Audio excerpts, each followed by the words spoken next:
Although the COVID-19 public health emergency in the United States has ended, SARS-CoV-2 continues to evolve and to pose challenges to human health. Next-generation vaccines and treatments could help protect against infection, transmission, and severe illness, irrespective of where that evolution leads. I'm Stephen Morrissey, managing editor of the New England Journal of Medicine, and I'm talking with Ashish Jha, dean of the Brown University School of Public Health and the former White House COVID-19 response coordinator.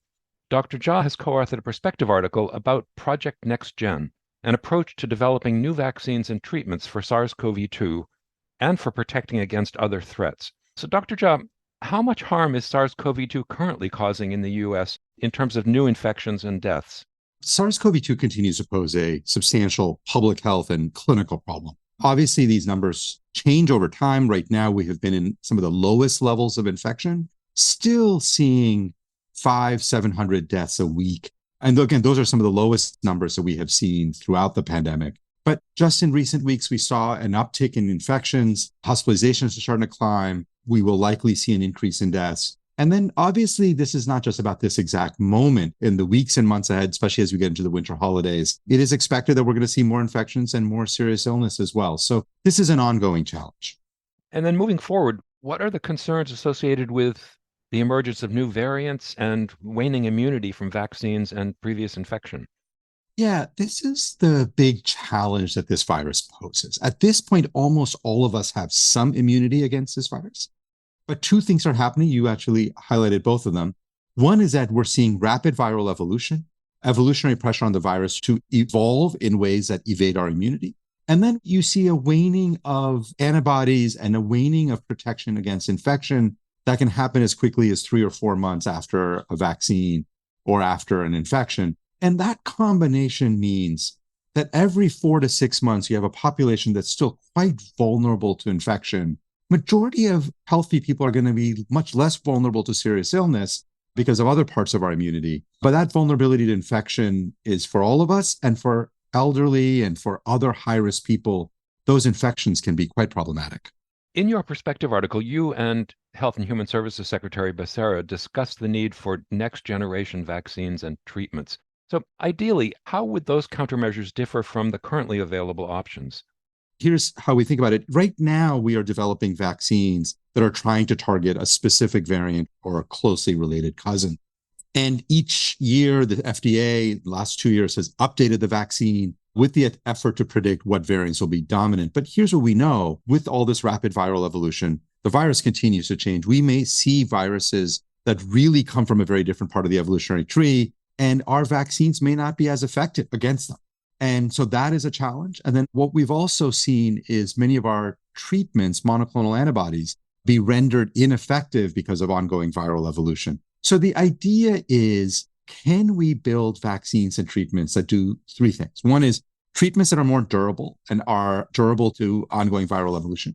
Can we build vaccines that are durable to changes in the virus? And then last but certainly not least, as incredible as these vaccines have been, they have been less effective at preventing infection and transmission than all of us, I think, ideally hoped. And so there's a question of, can we build vaccines that really provide a high degree of mucosal immunity that would block transmission, block infection? This set of countermeasures could end up making a big difference. So what are some of the scientific, regulatory, and business challenges associated with developing new vaccines and treatments for SARS-CoV-2? And how do you think this Project NextGen could help overcome them? There are really all 3 of those challenges: scientific, regulatory, and business. And they're all, of course, related. The science behind building treatments that are going to be variant resistant, vaccines that are variant resistant, mucosal vaccines, the science behind that has progressed quite rapidly, but it's still not quite there. We have some promising signs of being able to develop those products, but there's still really important scientific work to be done to feel confident that we can build them. Because of that extra scientific work that needs to be done, for private companies to invest in this, they need to see a very clear regulatory pathway, and they need to see that there's going to be a substantial market. And what we have seen, in my view, and in our view in the administration when I was there, is really an underinvestment by the private sector in these areas because of the lack of clarity about whether you could overcome the scientific hurdles, whether you could overcome the regulatory ones and get across the finish line.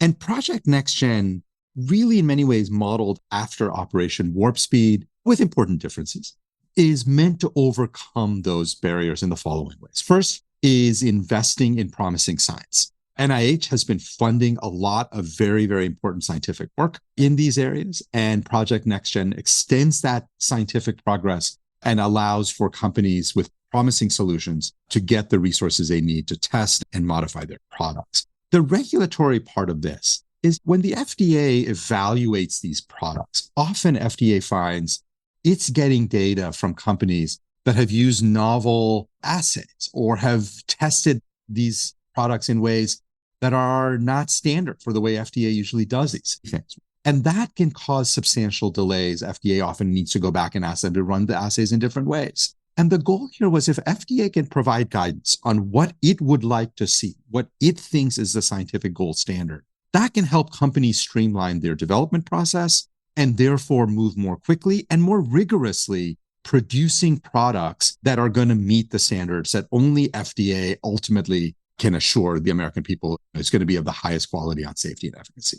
If we do all of that, my belief is that you're going to see more business investments. You're going to see companies with a clear regulatory path, with clear investments from the US government. That is going to incentivize more companies to invest in these areas. And that public-private partnership will overcome a lot of the hurdles we've seen in development of these next generation products. You do note in your article that other organizations beyond the federal government have invested in similar initiatives or have signaled an interest in doing so. How do you see these various efforts complementing each other? Because it's a global pandemic, these challenges that we face are not uniquely American.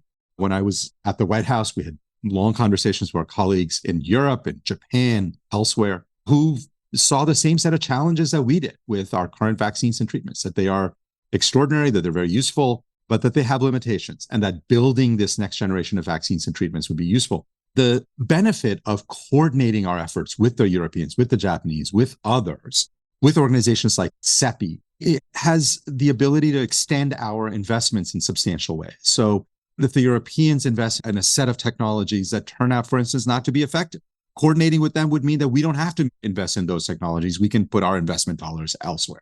So making sure that there is both scientific collaboration as well as coordination in our investments will allow all of us to work much more effectively. And that was certainly something that was, I think, greeted with a lot of enthusiasm by our colleagues and partners in other countries and in other places. Finally, how could vaccines and treatments that are developed as part of Project NextGen affect current infectious threats beyond SARS-CoV-2 and support the prevention of future threats? Yeah, a major goal of this effort is to build platforms, and I'll explain more what I mean by that, that allow us to do all of this much more effectively. So let's think about, for instance, mucosal vaccines. We have had a challenge with building mucosal vaccines, and Project NextGen will invest in platforms. And what I mean by that is standardized approaches to measuring mucosal immunity, investments in companies that are building vaccines that generate mucosal immunity against SARS-CoV-2. If we think about our ability to learn how to build vaccines that generate mucosal immunity, that will be helpful against all respiratory pathogens. And if we get good at that and develop standardized assays and really effective scientific approaches, it will help us build vaccines against influenza, against potentially a pandemic flu or an avian influenza that might become a human pandemic. If we build these platforms for vaccines that are resistant against other variants of SARS-CoV-2, extending that to vaccines against other coronaviruses. Now, we've had 3 novel coronaviruses that have been quite deadly: SARS-CoV-1, SARS-CoV-2, and MERS. No reason to believe we may not see other coronaviruses in the future. So these investments, while they will be useful for SARS-CoV-2, I actually think will have large spillover effects, both scientifically, intellectually, and from a regulatory point of view, towards other vaccines and treatments that will be very useful against respiratory pathogens more generally, influenza, coronavirus, and others specifically. Thank you, Dr. Jha.